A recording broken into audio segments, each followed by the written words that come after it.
Good morning बच्चों। आज हम पाठ 13 जादुई कुएं की कहानी पढ़ेंगे।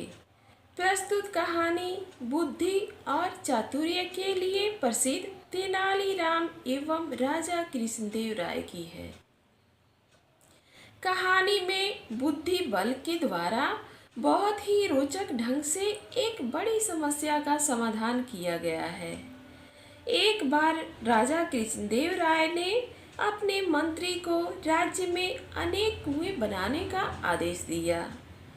गर्मियां पास आ रही थी, इसलिए राजा चाहते थे कि कुआं शीघ्र तैयार हो जाए ताकि लोगों को गर्मियों में थोड़ी राहत मिल सके। मंत्री ने इस कार्य के लिए शाही कोष से बहुत सा धन लिया।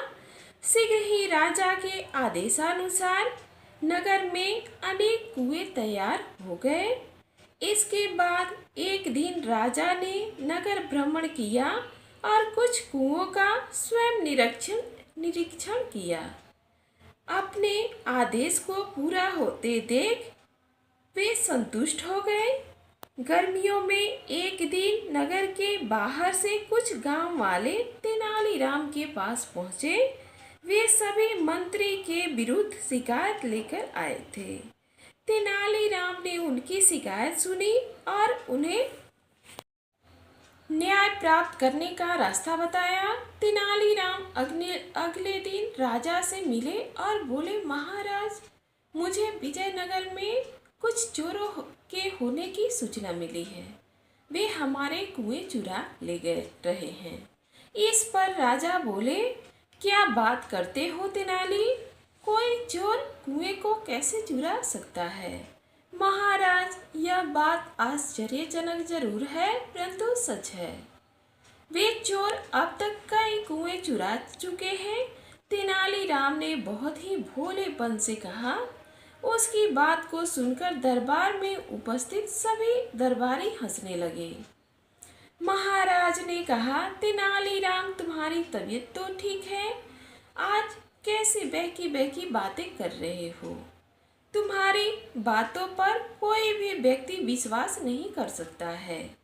महाराज, मैं जानता था कि आप मेरी बात पर विश्वास नहीं करेंगे, इसलिए मैं कुछ गांव वालों को साथ लाया हूँ।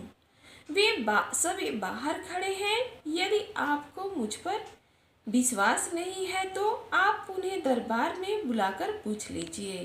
वे आपको सारी बातें विस्तार पूर्वक बता देंगे। राजा ने बाहर खड़े गांव वालों को दरबार में बुलवाया।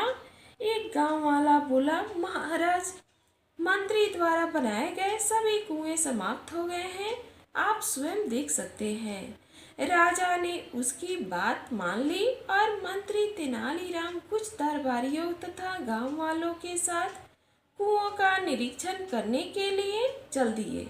पूरे नगर का निरीक्षण करने के पश्चात उन्होंने पाया कि राजधानी के आसपास के अन्य स्थानों तथा गांवों में कोई कुआं नहीं है। राजा को यह पता लगते देख मंत्री घबरा गया। वास्तव में उसने कुछ कुओं को ही बनाने का आदेश दिया था। बचा हुआ धन उसने अपनी सुख सुविधाओं पर व्यय कर दिया। अब तक राजा भी तेनालीराम की बात का अर्थ समझ चुके थे। वे मंत्री पर क्रोधित होने लगे। तभी तेनालीराम बीच में बोल पड़ा, महाराज, इनमें इनका कोई दोष नहीं है। वास्तव में वे जादुई कुएं थे जो बनने के कुछ दिन